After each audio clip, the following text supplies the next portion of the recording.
कश्यपोत्रिर्भरद्वाजो विश्वामित्रोऽथ गौतम जमदग्निर्वसिष्ठश्च सप्तैते ऋषयः स्मृता दहन्तु पापं सर्वं गृह्णन्त्वर्ध्यं नमो नमः। अर्थात कश्यप, अत्रि, भारद्वाज, विश्वामित्र, गौतम, जमदग्नि और वशिष्ठ ऋषियों के नाम जाप लेने मात्र से मनुष्य के सभी पाप नष्ट हो जाते हैं। आज ऋषि पंचमी का व्रत है और आज के दिन जो भी व्यक्ति ऋषि पंचमी का व्रत करके कथा श्रवण करता है उसके सभी पाप नष्ट हो जाते हैं। हमारे हिंदू धर्म में ऋषि मुनियों को भगवान के समानांतर स्थान दिया गया है। हमारे सभी ग्रंथों जैसे रामायण, महाभारत तथा अन्य सभी ग्रंथों में ऋषि मुनियों का ही बखान किया गया है। रामायण काल में महर्षि वाल्मीकि, महर्षि विश्वामित्र, महर्षि भृगु, महर्षि कपिल, महर्षि दुर्वासा, तो वहीं महाभारत में महर्षि वेदव्यास, महर्षि कन्नव, महर्षि गौतम आदि अनेक ऋषि मुनियों का वर्णन किया गया है। इसे सीधा शब्दों में कहा जाए तो ऋषि मुनियों ने हमें धर्म के पथ पर चलते हुए जीवन को मुक्ति के द्वार तक पहुंचाने का कठिन कार्य को करने में हमारी काफी सहायता किए हैं, जो इनके बिना शायद ही संभव हो पाता। आज हम इनको साक्षात तो नहीं देख पाते, पर आज के दिन इनकी पूजा अर्चना और इनकी स्मरण करके तथा पूजा के पश्चात ऋषि पंचमी व्रत की कथा का श्रवण करके भी यह फल प्राप्त कर सकते हैं। महाभारत में भी कहा गया है, भारत की ये कहानी सदियों से है पुरानी, है ज्ञान की ये गंगा ऋषियों की अमर वाणी, है ज्ञान की ये गंगा ऋषियों की अमर वाणी। आइए श्रवण करते हैं ऋषि पंचमी व्रत कथा। प्राचीन काल की बात है। राजा सिताश्व धर्म का अर्थ जानने की इच्छा से ब्रह्मा जी के पास गए और उनके चरणों में शीश नवाकर बोले, हे आदिदेव, आप समस्त धर्मों के प्रवर्तक और गूढ़ धर्मों को जानने वाले हैं। आपके श्रीमुख से धर्म चर्चा श्रवण कर मन को आत्मिक शांति मिलती है, भगवान के चरण कमलों में प्रीति बढ़ती है। वैसे तो आपने मुझे नाना प्रकार के व्रतों के बारे में उपदेश दिए हैं। अब मैं आपके मुखार विंद से उस श्रेष्ठ व्रत को सुनने की अभिलाषा रखता हूँ, जिसके करने से प्राणियों के समस्त पापों का नाश हो जाता है। राजा के वचन सुनकर ब्रह्मा जी ने कहा, हे श्रेष्ठ, तुम्हारा प्रश्न अति उत्तम और धर्म में प्रीति बढ़ाने वाला है। मैं तुमको समस्त पापों को नष्ट करने वाला सर्वोत्तम व्रत के बारे में बताता हूँ। यह व्रत ऋषि पंचमी के नाम से जाना जाता है। इस व्रत को करने वाला प्राणी अपने समस्त पापों से सहज छुटकारा पा लेता है। प्राचीन काल की बात है। विदर्भ देश में उन्तक नामक एक सदाचारी ब्राह्मण रहता था। उसकी पत्नी बड़ी पतिव्रता थी, जिसका नाम सुशीला था। उस ब्राह्मण के एक पुत्र तथा एक पुत्री के रूप में 2 संतान थी। विवाह योग्य होने पर उसने समान कुलशील वर के साथ उस कन्या का विवाह कर दिया। देव योग से कुछ दिनों के बाद वह विधवा हो गई। दुखी ब्राह्मण दंपति कन्या सहित गंगा तट पर कुटिया बनाकर रहने लगे। एक दिन ब्राह्मण कन्या सो रही थी कि उसका शरीर कीड़ों से भर गया। कन्या ने सारी बात मां से कही। मां ने पति से सब कहते हुए पूछा, हे प्राणनाथ, मेरी साध्वी कन्या की यह गति होने का क्या कारण है? उन्तक ने समाधि द्वारा इस घटना का पता लगाकर बताया, पूर्व जन्म में तुम्हारी यह कन्या ब्राह्मणी थी। इसने रजस्वला होते ही बर्तन छू दिए थे। इस जन्म में भी इसने लोगों की देखा देखी ऋषि पंचमी का व्रत नहीं किया, इसीलिए इसके शरीर में कीड़े पड़े हैं। धर्म शास्त्रों की मान्यता है कि रजस्वला स्त्री पहले दिन चंडालिनी, दूसरे दिन ब्रह्मघातिनी तथा तीसरे दिन धोबिन के समान अपवित्र होती है। वह चौथे दिन स्नान करके शुद्ध होती है। यदि यह शुद्ध मन से अब भी ऋषि पंचमी का व्रत करे तो इसके सारे दुख दूर हो जाएंगे और अगले जन्म में अटल सौभाग्य प्राप्त करेगी। पिता की आज्ञा से पुत्री ने विधि पूर्वक ऋषि पंचमी का व्रत एवं पूजन किया। व्रत के प्रभाव से वह सारे दुखों से मुक्त हो गई। अगले जन्म में उसे अटल सौभाग्य सहित अक्षय सुखों का भोग मिला। अब मैं तुमको ऋषि पंचमी की दूसरी कथा सुनाता हूँ, तुम ध्यान पूर्वक सुनो। सतयुग में विदर्भ नगरी में सेनजीत नामक राजा हुआ करते थे। वह ऋषियों के समान थे। उन्हीं के राज में एक कृषक सुमित्र था। उसकी पत्नी जयश्री अत्यंत पतिव्रता थी। एक समय वर्षा ऋतु में जब उसकी पत्नी खेती के कामों में लगी हुई थी तो वह रजस्वला हो गई। उसको रजस्वला होने का पता लग गया, फिर भी वह घर के कामों में लगी रही।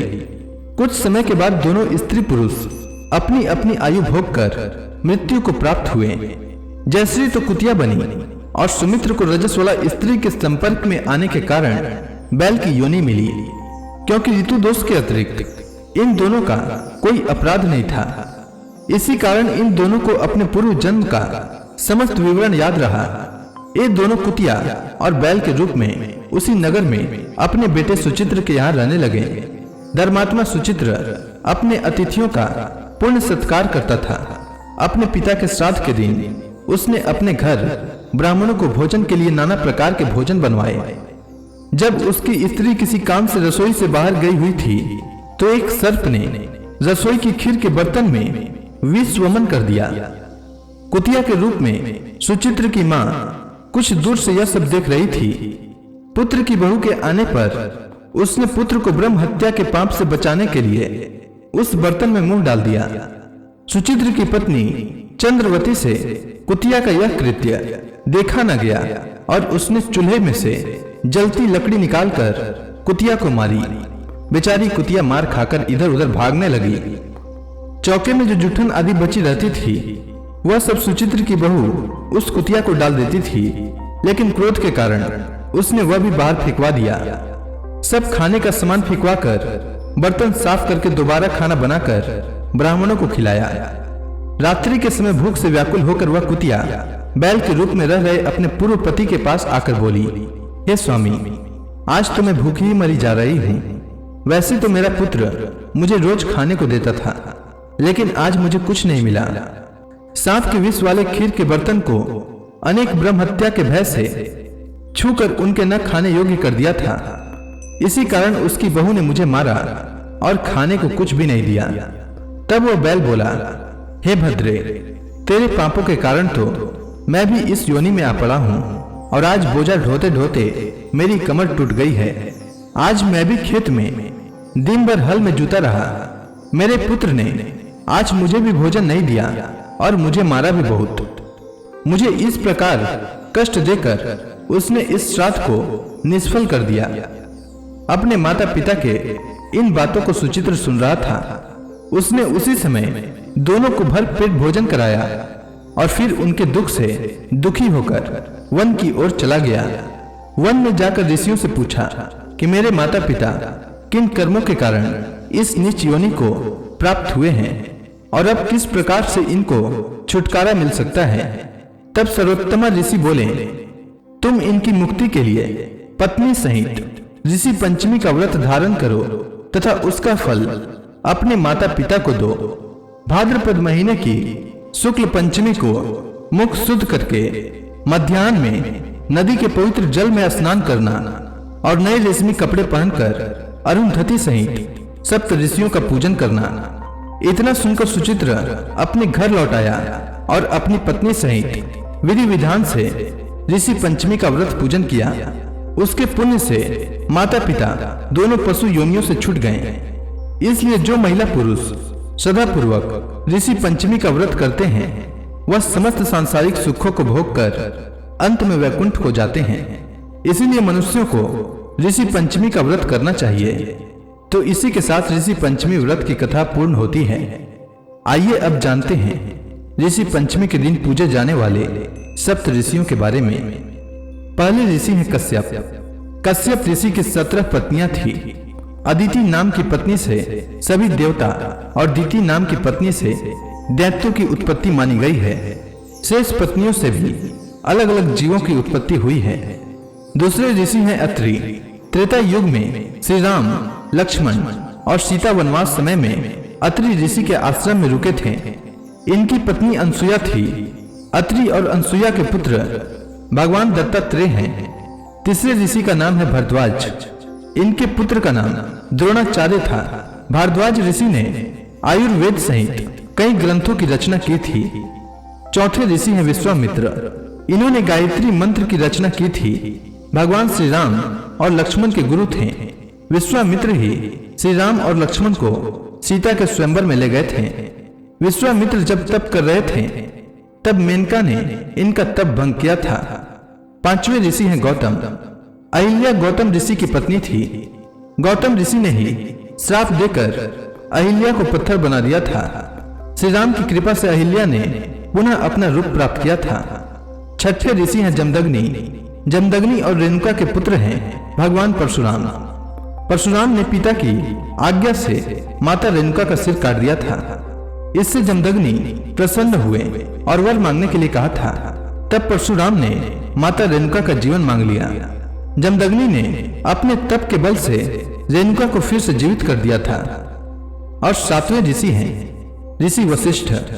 त्रेता युग में ऋषि वशिष्ठ राजा दशरथ के चारों पुत्र राम, लक्ष्मण, भरत और शत्रुघ्न इन चारों के गुरु थे।